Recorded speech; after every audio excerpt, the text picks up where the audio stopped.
di dalam kehidupan kami yang penuh dengan gejolak dan tantangan. Firman-Mu adalah kekuatan kami dan firman-Mu adalah semangat kami. Maka Bapak Surgawi, mohon Tuhan mengajar kami untuk tekun belajar firman Tuhan. Kami berdoa mohon demi nama Yesus Kristus. Amin. Hakim-Hakim pasal 7 ayat 1. Kita lihat. Adapun Yerubbaal, itulah Gideon, bangun pagi-pagi dengan segala rakyat yang bersama-sama dengan dia, lalu mereka berkemah dekat mata air Harod. Perkemahan orang Midian itu ada di sebelah utaranya dekat bukit More di lembah. Berfirmanlah Tuhan kepada Gideon, terlalu banyak rakyat yang bersama-sama dengan engkau itu daripada yang ku kehendaki untuk menyerahkan orang Midian ke dalam tangan mereka. Jangan-jangan orang Israel memegahkan diri terhadap aku sambil berkata, tanganku sendirilah yang menyelamatkan aku. Maka sekarang seru akanlah kepada rakyat itu demikian, siapa yang takut dan gentar biarlah ia pulang enyah dari pegunungan Gilead. Lalu pulanglah 22.000 orang dari rakyat itu dan tinggallah 10.000 orang. Kita lanjutkan ayat ke-5. Lalu Gideon menyuruh rakyat itu turun minum air dan berfirmanlah Tuhan kepadanya, barang siapa yang menghirup air dengan lidahnya seperti anjing menjilat, haruslah kau kumpulkan tersendiri, demikian juga semua orang yang berlutut untuk minum. Jumlah orang yang menghirup dengan membawa tangannya ke mulutnya ada 300 orang. Tetapi yang lain dari rakyat itu semuanya berlutut minum air. Kita lanjutkan ayat yang ke-9.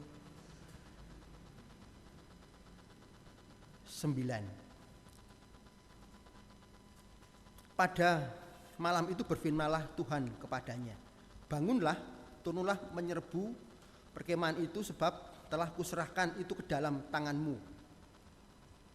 Ayat yang ke-12, adapun orang Midian dan orang Amalek dan semua orang dari sebelah timur itu bergelimpangan di lembah itu seperti belalang banyaknya, dan unta mereka tidak terhitung seperti pasir di tepi laut banyaknya. Jika kita melihat sejarah Israel, kita akan melihat beberapa fase, beberapa tahap. Salah satunya adalah fase atau masa pada zaman hakim-hakim. Sebelum ada raja. Hakim-hakim itu tugasnya apa? Memimpin negara, baik secara politik, secara hukum, maupun secara kerohanian. Sehingga semua aspek ada pada tangan hakim-hakim. Tentu semuanya berdasarkan kepada firman Tuhan dan pimpinan Tuhan.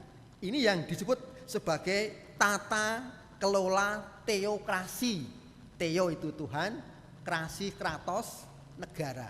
Teokrasi, pemerintahan langsung dari Tuhan yang diberikan mandat lewat hakim.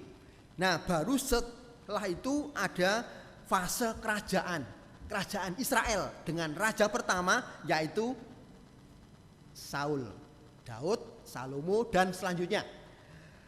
Nah, hari ini kita membaca salah satu hakim Israel yang bernama Gideon. Ada banyak hakim, ada Gideon, ada Sangar, ada Samson yang terkenal, ada Yair, ada Tola dan sebagainya. Nah, Gideon kalau kita lihat namanya juga Yerubbaal. Dan ketika dia dipanggil oleh Tuhan, apa jawabnya? Mari kita lihat Hakim-Hakim 6.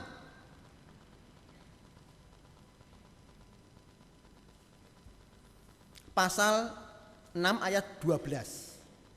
Ketika malaikat Tuhan memanggil Gideon, dikatakan ayat yang ke-12, malaikat Tuhan menampakkan diri kepadanya dan berfirman kepadanya demikian, Tuhan menyertai engkau, ya pahlawan yang gagah berani. Tuhan menyertai engkau, ya pahlawan yang gagah berani.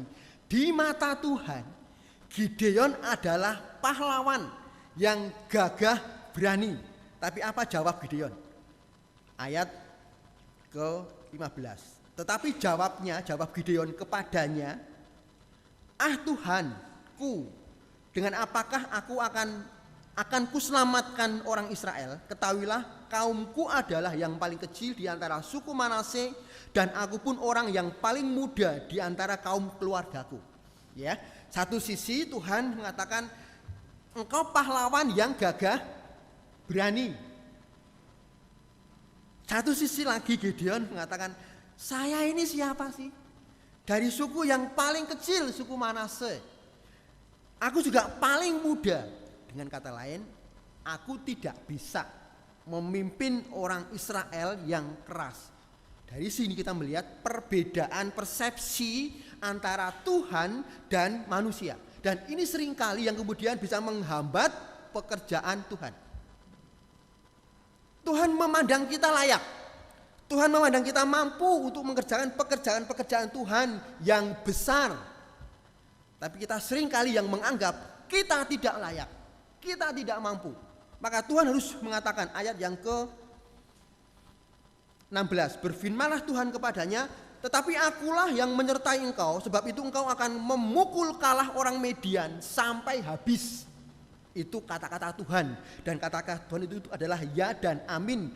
Kita perhatikan, engkau akan memukul kalah orang Midian sampai habis.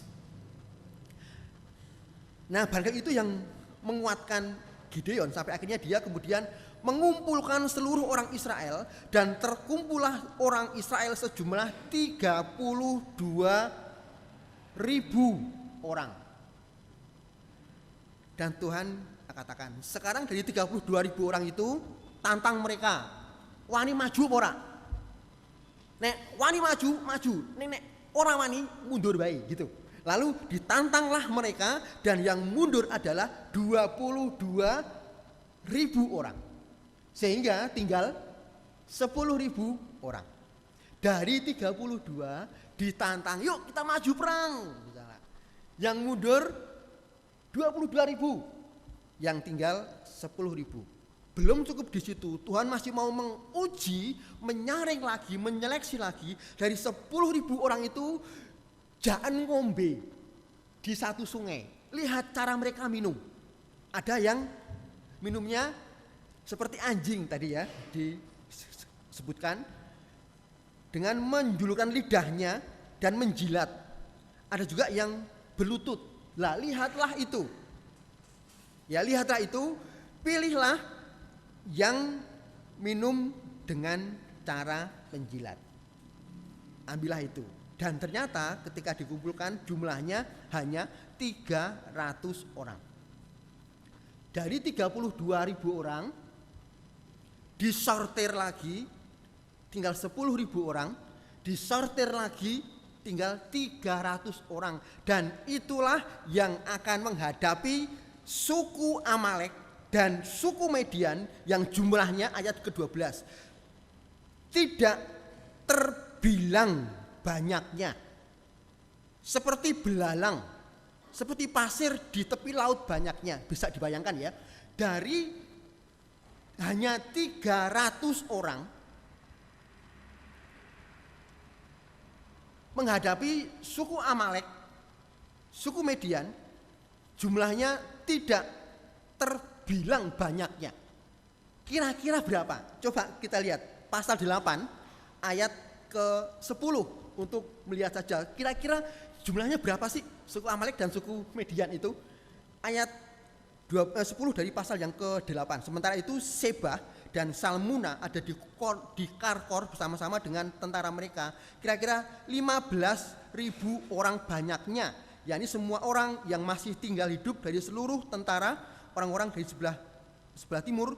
Banyaknya yang tewas ada 120.000 orang yang bersenjatakan pedang. Jadi 15.000 orang ditambah 120 orang, jadinya 135.000 orang.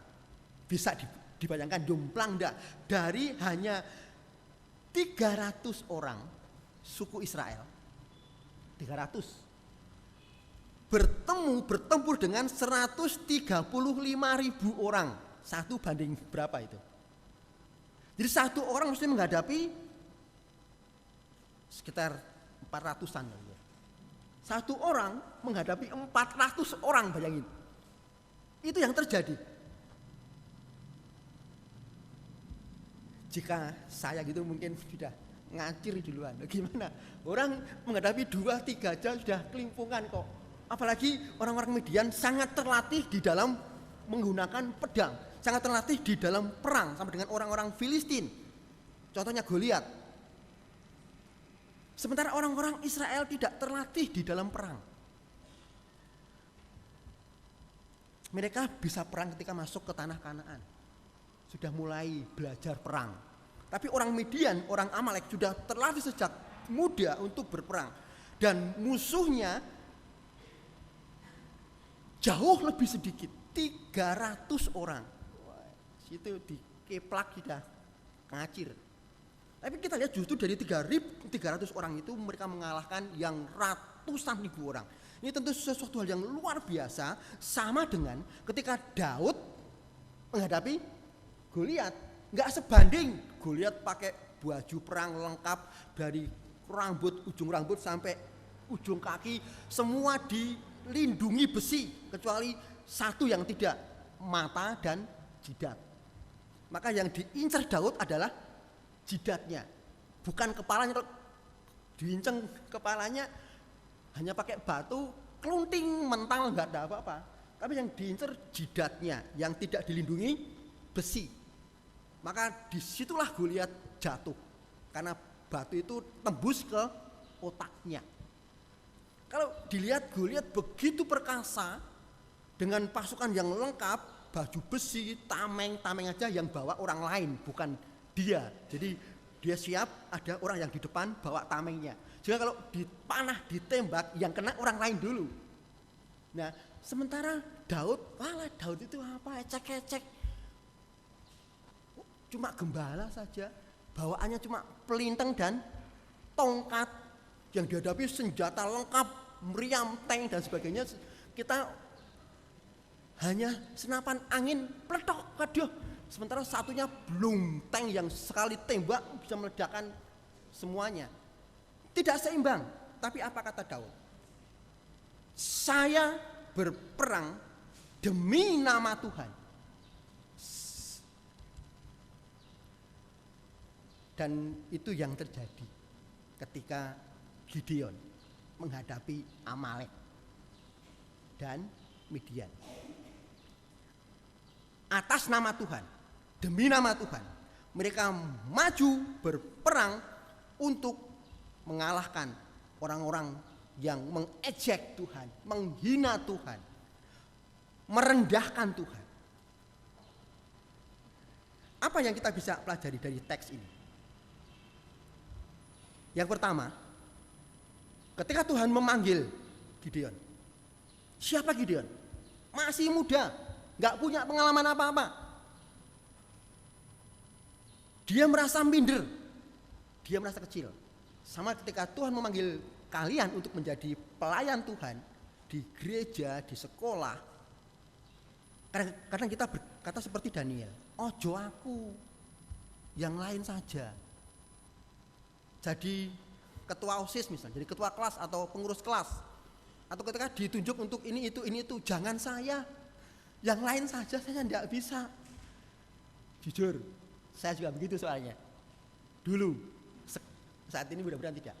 Ya, nah jadi seringkali ada perbedaan persepsi. Tuhan memandang kita itu bisa. Dan ketika Tuhan memanggil kita untuk menjadi pelayannya, tidak dibutuhkan Tuhan tanya pengalamanmu apa? Berapa tahun engkau melayani Tuhan? Beda kalau misalnya kita dipanggil bekerja di Jarum misalnya, pasti ditanya pengalamanmu apa? Di bidang accounting misalnya, nggak punya pengalaman, wah sorry ya orang payu. Yang dicari yang punya pengalaman. Nah kalau gereja mencari yang punya pengalaman, kita semua miskin pengalaman dalam melayani Tuhan. Nah kalau Kemudian alasannya aku enggak punya pengalaman nih, aku enggak bisa, jangan saya, orang lain sajalah yang punya pengalaman. Nah, kapan gereja bisa maju, kapan ada regenerasi yang bisa digali. Semuanya dari belajar, dari yang tidak bisa, mau dilatih, mau dididik, mau dibentuk, mau dilengkapi untuk akhirnya bisa. Dan itu yang terjadi, dan itulah siklus dari edukasi pendidikan. Dari yang kalian tidak bisa, tidak tahu, mau sekolah, mau dididik, mau dilatih, pada akhirnya bisa. Yang terpenting adalah kesediaan hati, itu yang terjadi. Daud nggak punya pengalaman perang, yang dihadapi cuma singo, serigala, beruang, dengan tongkat, goyak pakai tongkat, pakai pelintang. Sementara saat yang dihadapi adalah tentara yang begitu sadis, Goliat dan pasukan Filistin. Gak punya pengalaman, tapi Tuhan tidak melihat pengalaman, Tuhan melihat hati. Makanya kalau ketika ada utusan si A dipilih jadi apa begitu, katakan siap Tuhan, saya siap untuk melayani. Saya siap untuk jadi singer, pemain musik. Bukan artinya kemudian kita tidak memperhatikan kualitas, tidak, tetap kualitas diperhatikan. Tapi Tuhan lebih melihat kepada hati dibandingkan dengan kualitas. Betul pinter, betul bisa main gitar, wah seperti Tohpati misalnya. Ya. Tapi hatinya tidak lurus. Tuhan tidak melihat itu. Nah, yang kedua, supaya orang Israel tidak sombong, tidak pongah bahwa ini loh hasil kerjaku. Maka dipilihlah hanya 300 orang yang sedikit untuk mengalahkan yang beratus-ratus kali lipat. Supaya apa? Supaya mereka itu sadar bahwa hanya kekuatan Tuhan yang menyertai mereka. Jika dibandingkan 300 banding 135.000, wah sekali lep habis. Tapi bukan itu masalahnya. Mereka mengandalkan Tuhan. Daud kemplang sama Goliat, orang dia besar sekali. Sedangkan Daud kecil, imut-imut, wah dikepret sudah jatuh. Tapi bukan itu masalahnya. Daud maju demi nama Tuhan. Itu yang mesti dilihat. Maka kita yang saat ini barangkali jumlahnya sedikit, jumlahnya minor, jangan patah semangat. Walah sedikit, terus kita takut berbuat kebenaran. Tidak. Justru yang sedikit itu kita pergi, kita diutus di dalam nama Tuhan. Kita melayani di dalam nama Tuhan. Kita ada di tengah-tengah dunia yang begitu kompleks, begitu banyak. Sedangkan kita ini sedikit Pak. Kita ini udah ikut arus saja lah. Mau macam-macam. Pengen ajur misalnya. Nah justru yang sedikit itu kita menikmati penyertaan Tuhan. Maka kalian jangan minder kalau kalian jumlahnya sedikit. Minoritas di tengah-tengah masyarakat. Justru karena kita itu minor. Kita punya Tuhan yang sangat mayor. Yang sangat besar. Dan itu yang menjadi kekuatan kita. Nah, maka mari kita berjuang sesuai dengan kemampuan kita. Mari kita ada di tengah-tengah masyarakat sesuai dengan apa yang kita bisa. Jangan lagi katakan aku masih muda, aku gak bisa apa-apa. Bisa aku apa sih? Masih muda? Tidak. Justru makin muda Tuhan makin mau melengkapi kalian untuk ketika masih sudah dewasa, sudah siap untuk mengerjakan tugas-tugas dari Tuhan. Dan saat inilah kalian diperlengkapi.